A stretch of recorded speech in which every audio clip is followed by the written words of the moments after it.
untuk wanita yang nak turunkan berat badan.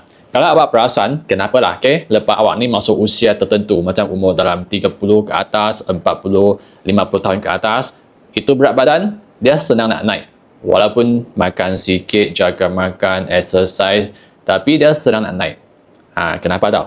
Ada beberapa sebab lah. Yang first, hormon badan.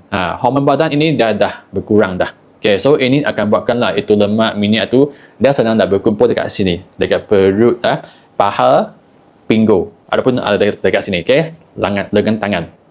First yang masalah hormon badan lah, dia dah berkurang dah. Dan yang kedua, metabolism badan, dia dah slow down. So kalau metabolism dah slow down, awak punya badan kan, dia nak bakar lemak ke, nak fat burning ke, dia akan berkurang lah. Dan ketiga, otot badan dia sudah berkurang lah. So kalau kita punya otot, masa dia dah berkurang, memanglah kita tu akan senang nak naik berat badan, senang nak jadi gemuk. So untuk nak atasi masalah ini, first untuk yang hormon, okay, sama ada awak pergi ambil HRT tu, okay, yang tu ialah ubat lah. Ataupun kalau awak nak something yang natural, semula jadi punya, boleh ambil probiotik.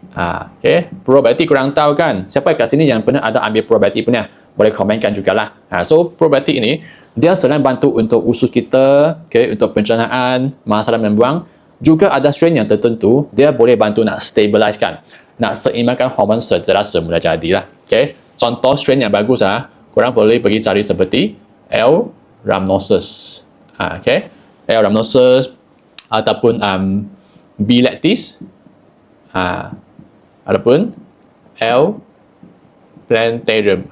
Okay, ini antara strain probiotik yang mana dia boleh bantulah untuk nak stabilizekan hormon badan. Okay, untuk metabolism, kalau awak nak something yang dia bantu untuk boost metabolism, bantu untuk membakar lemak secara semula jadi, dari segi supplementation, awak boleh ambil Blood Orange. Adapun dia punya brand name dia adalah Morosio. Okay, ini memanglah dia ada banyak kajian saintifik, research yang mana lepas mereka ambil seawal lah dalam tempoh 6 minggu, dia bantu untuk bakar lemak, okay? Untuk kurangkan masalah obesity, untuk membakar lemak dekat kita punya perut, paha dan pinggul. Okay? Dan ketiga, kalau untuk nak naikkan balik otot, ini korang kena rajin sedikit lah, kena exercise lah. Mungkin 1 minggu awak buat 2-3 hari, berat untuk exercise yang weightlifting punya lah, angkat berat punya lah.